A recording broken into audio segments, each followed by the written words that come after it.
this computer. Okay, here we go. All right, joining me right now, all the way from the West Coast, she's running for USG President, Loreen Ruiz. Welcome to the beat. Thank you so much for having me today. I'm really excited to be here. Of course, it's a real pleasure to have you on. And listen, I want to start right off the bat. First question, in your campaign announcement, you wrote that Fordham students, quote, do not see USG, United Student Government, as an effective vehicle for change on campus, end quote.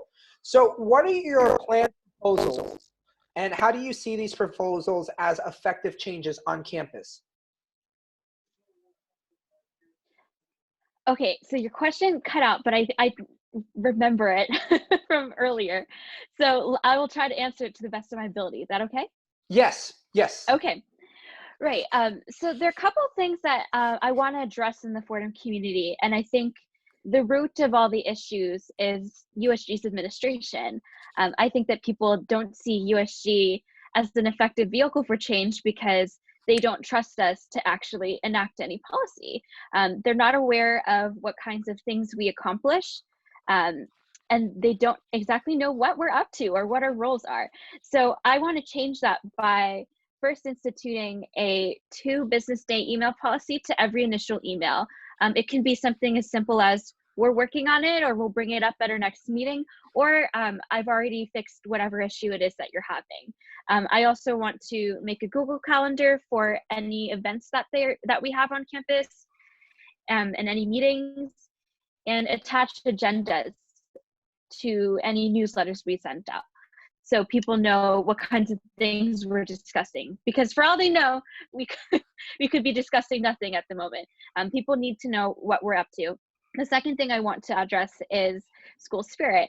I think people don't have that sense of community or pride because they aren't proud to be at Fordham. And I think having changes that affect every student, even people who aren't involved with clubs or don't work with USG, is super important. So one of the things I want to do is have better student discounts. And there was a program that past USG's introduced called Fordham Friendly, and that gave us student discounts to local businesses. So I want to revive that program and see what kinds of discounts I can get everybody, and continue Fordham Fridays, of course. So, you know, I want to touch on that school spirit thing. So you've probably heard it. Fordham is a stepping stone school. Fordham is just a place for you to go because you got rejected by the Ivies or the elites. So how are you going to build up Fordham Lincoln Center in specifically as a place of pride? So that circles back to my idea of having better student discounts. I think a lot of the time people see Fordham as a comparison point for NYU and Columbia. And one of the things I hear people talking about is the lack of student discounts, because Columbia students, for instance, get discounts to Broadway shows and things like that. So I want to start by having better student discounts. I also want to start by increasing involvement at school events, which is easier said than done. But I think one of the keys to that is being more proactive about cross-posting on social media, because sometimes people almost assume that nobody comes to events, and then nobody ends up coming because that's what people are saying. So if I change that mentality and start little by little, I think we can start seeing increases in involvement and consequently increases in pride, because we'll be seeing a more involved community. So what I'm hearing is more social media and discounts. That's big correct. factors. And continuing Fordham Fridays. All right, awesome. And so yes. Before we continue, and I'm sorry if the internet is cutting in and out right now for that's listening. Why I'm like pausing. No problem. This is going to be fun to put on the radio. But before we continue, are you a member of USG right now, and what is your position? Yes, I am. So I am the chair of student affairs. I've been twice elected, and I've held this position since the spring of my sophomore year. Awesome. And what achievements have you I'm sorry, done? I mean freshman year, but I don't know if you can hear me right now. No, I can hear you. I guess this is what everyone on TV goes through when they go through satellite um, or whatnot. But Hmm. you said that you were chair of student affairs. So, what achievements have you done that makes you a contender for president of USG? Can you hear that well? No, the last thing I heard was I said that I was. Right. Let me repeat the question. You said you were chair of student affairs for Yes. USG. Why do you think, or what achievements have you done that makes you a contender for president? Mm, right. So I planned the highest attended tree lighting in Fordham history. So I saw an increased turnout of 100 people from the year before. So I brought it from 400 to 300 people.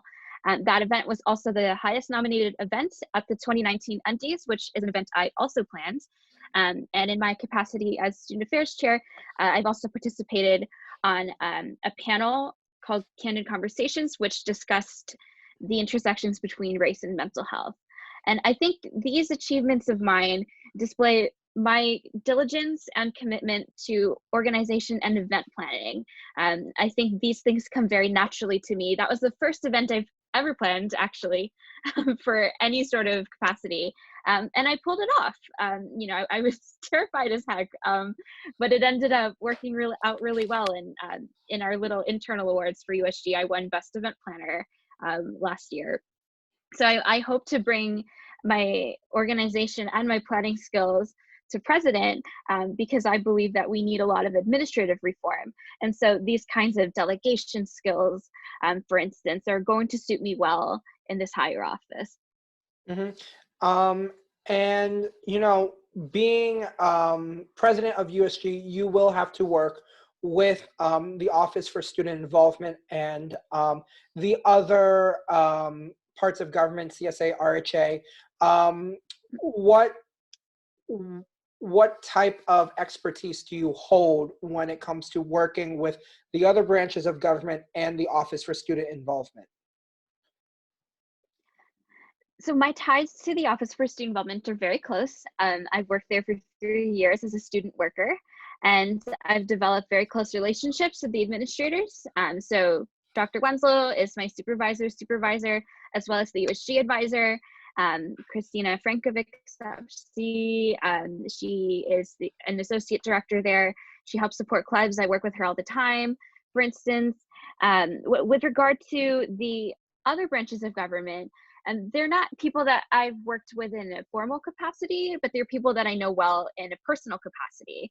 And I've actually been in talks with some members of those branches with regard to some policy that I want to accomplish. And so they're aware that I do want to collaborate with them next year if I'm elected as president. Right. And so um, let's build off on the other branches of government. We had a person send in this question, Mhm. and the question reads, how would your administration address the needs of commuter students and help build commuter morale or pride, especially when commuters make up more than half of the student population? However, they often feel neglected when it comes to student affairs and involvement. Mm.